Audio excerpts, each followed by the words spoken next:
Hallelujah. स्वागत है आप सबका मेरी भविष्यवाणियों की पुस्तक में। तो आइए हम आज के पवित्र वचन को पढ़ेंगे, जो कि परमेश्वर के दास प्रेरित अंकुर यूसुफ नरूला जी द्वारा लिखा गया है। आप चुने गए हैं, जैसा कि यूहन्ना की पुस्तक अध्याय 15 उसकी 16 आयत में लिखा, तुमने मुझे नहीं चुना परंतु मैंने तुम्हें चुना है और तुम्हें नियुक्त किया है कि तुम जाकर फल लाओ और तुम्हारा फल बना रहे। मेरे प्रियो, जब आप बाइबल को ध्यान से पढ़ें तो लिखा है कि परमेश्वर ने कहा कि तुमने मुझे नहीं चुना बल्कि मैंने तुम्हें चुना और ठहराया कि तुम फल लेकर आ सको और तुम्हारा फल बना रहे।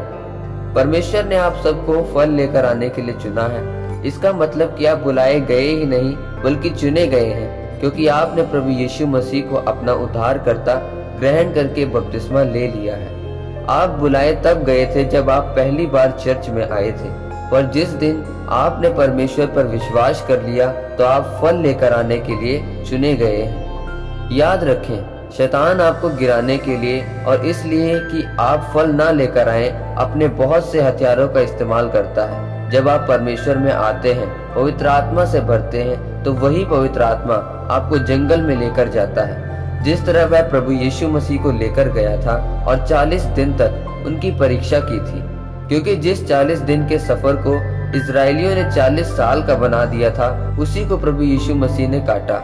याद रखें, अगर आपके अंदर पवित्र आत्मा है तो वह आपको परीक्षा में लेकर जाएगा और वचन आपको उस परीक्षा में से निकालेगा।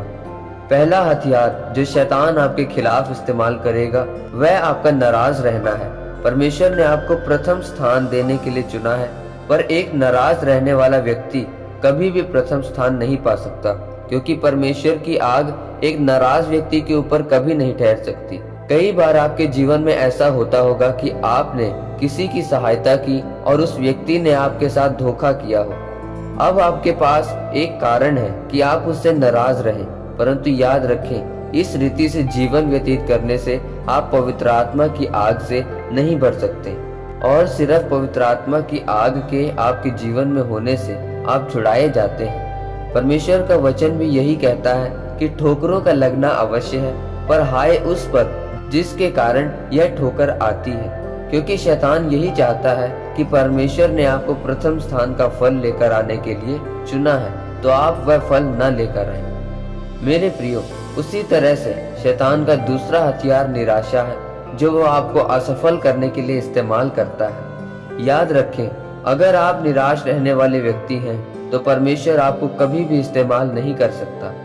निराशा के कारण ही आपकी आशीष में देरी होती है, इसलिए अपने जीवन में कभी भी निराश ना हो, चाहे आपके जीवन में जितनी भी बड़ी निराशा का कारण क्यों ना हो। आप परमेश्वर में सदा आनंदित रहें। जब आप परमेश्वर में सदा आनंदित रहते हैं तो आपकी आशीषें जो परमेश्वर की ओर से ठहराई गई हैं आपको मिलती हैं, और परमेश्वर का वचन आपके जीवन में पूरा होता है कि आप फल लेकर आने के लिए चुने गए हैं। इस वचन के द्वारा परमेश्वर आपको बहुतायत से आशीषित करे। आमीन। आइए परमेश्वर के दास के द्वारा लिखी गई इस प्रार्थना को आप मेरे साथ करें। सर्वशक्तिमान परमेश्वर, इस वचन के लिए मैं आपका धन्यवाद करता हूँ कि मैं आपके नाम और वचनों में बढ़ूं, ताकि जो स्थान आपने मेरे लिए रखा है मैं उस पर पहुंच सकूं और आपके नाम को महिमा दे सकूं, प्रभु यीशु मसीह के नाम में। आमीन। परमेश्वर आप सबको आज के वचन के ऊपर मनन करने के द्वारा आशीषित करे। आमीन।